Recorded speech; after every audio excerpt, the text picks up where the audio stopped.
आपने एक प्रधानमंत्री के जाने के बाद एक ट्वीट किया जिसमें आपने किसानों को लेकर एक बात कही कि किसानों के मसले पर प्रधानमंत्री गुमराह कर रहे हैं किसानों को, कि केंद्र से 80% खरीदी होती है। जरा वो मसला आप हमें समझाएंगे सर, क्योंकि बीजेपी तो हर मंच पे किसानों की बात करती है जब आपकी सरकार की आलोचना कर रही होती है। भाई, यदि छत्तीसगढ़ और दूसरे प्रदेश की तुलना कर लें तो वहां धान खरीदी कीमत क्या है, चाहे हम झारखंड चल दें, उत्तर प्रदेश चल दें या दूसरे राज्यों में चल दें, सबसे ज्यादा कीमत छत्तीसगढ़ में मिल रहा है।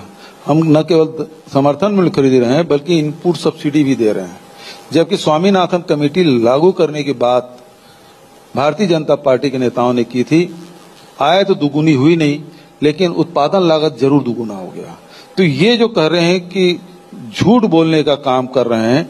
और यदि मैं तो फिर से कह रहा हूं, प्रधानमंत्री जी से निवेदन करूंगा, भारतीय जनता पार्टी के नेताओं से भी आग्रह करूंगा कि देश में जितने भी अनाज उत्पादन हो रहा है एमएसपी में खरीदी करने की घोषणा करे, उसकी व्यवस्था करे, घोषणा न करे व्यवस्था करे, जिस प्रकार छत्तीसगढ़ में कर रही सरकार। अब तो हम 20 क्विंटल खरीदने की बात कर रहे हैं, तो खरीदी की व्यवस्था कर दे, किसान पूरे देश को बहुत आगे ले जाएगा। तो ये काम होने नहीं। अब चुनाव आ गए हैं तो झूठ बोलने के अलावा कुछ नहीं है। मैं तो भारतीय जनता पार्टी के नेताओं से विधानसभा में मैंने एक बार निवेदन किया, भैया चलो एक बार प्रधानमंत्री से हमारा चावल खरीद ले।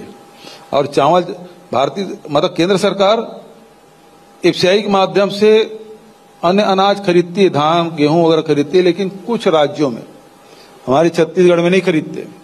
और छत्तीसगढ़ में व्यवस्था ये है, चाहे राज्य सरकार किसी की भी हो, लेकिन जब से छत्तीसगढ़ बना है राज्य सरकार खरीदती है, वो विपणन संघ के माध्यम से खरीदती है, मार्केटिंग फेडरेशन के माध्यम से। और मार्केटिंग फेडरेशन को स्टेट गवर्नमेंट गारंटी देती है। और इस साल 22,000 करोड़ की गारंटी हमने दी राज्य सरकार ने, उस एवज में वो लोन लिए और उसका पैसा पटाए। और हर साल राज्य सरकार है, जितने भी, चाहे वो सुखद का हो, गीला होने के बाद हो, ट्रांसपोर्टेशन हो, इसमें जितना भी घाटा है राज्य सरकार सहन करती है। 2012 से लेकर 2022 तक के 15,000 करोड़ का नुकसान हुआ और राज्य सरकार ने वहन किया।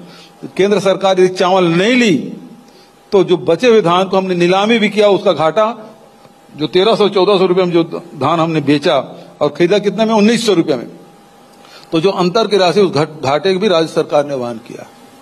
ये है। तो धान छत्तीसगढ़ में राज्य सरकार ही खरीदती है, हमसे वो चावल खरीदती है। तो ये कहना गलत है कि केंद्र सरकार धान खरीदती है।